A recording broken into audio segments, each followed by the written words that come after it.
Hey guys, RJ here, and if you didn't watch last episode, I really strongly suggest you go back and watch it, because in that episode we qualified for the Johnson's Paint Trophy final at Wembley against Barnsley. That game's on the 6th of April, which I'm really looking forward to playing, but until then we have many games to get through to get to that point, including one against Barnsley, which is actually going to be like a little preview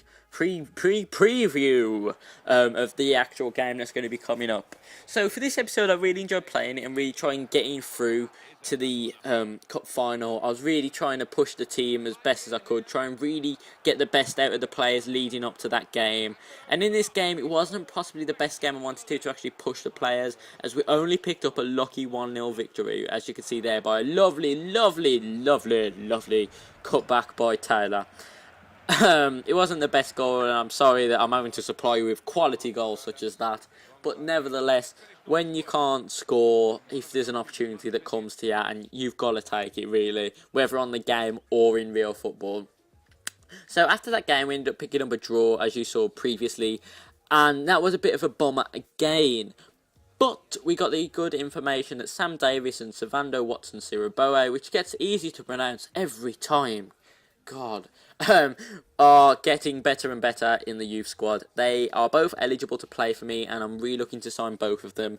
I don't actually sign either of them in this episode, so I'm sorry guys if you was like, oh, sign them, but I didn't actually in this episode. Main reason for this was I just wanted to kind of focus on the players I've got and figure out which team to play in the final, and by adding 2 new players I didn't want to confuse things even more than they actually was to begin with.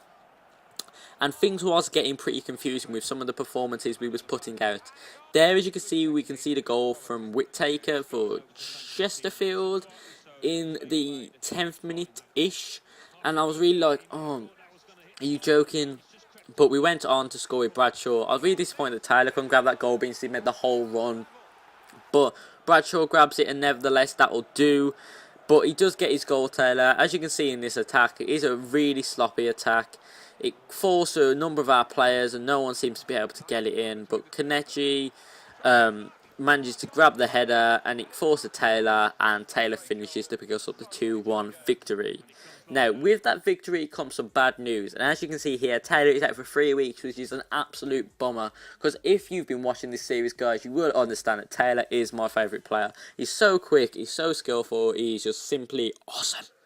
But yeah, so our first game without Taylor was against Sheffield Wednesday. Now, we beat these twice this season, so I didn't think I'd actually miss Taylor too much, as in one of the games we didn't even play Taylor against these. But I did understand there was a strong team, so I did play a strong team against them. But without Taylor, we seem strong on the attack, we seem strong on the counter-attack, which is one of our most important plays.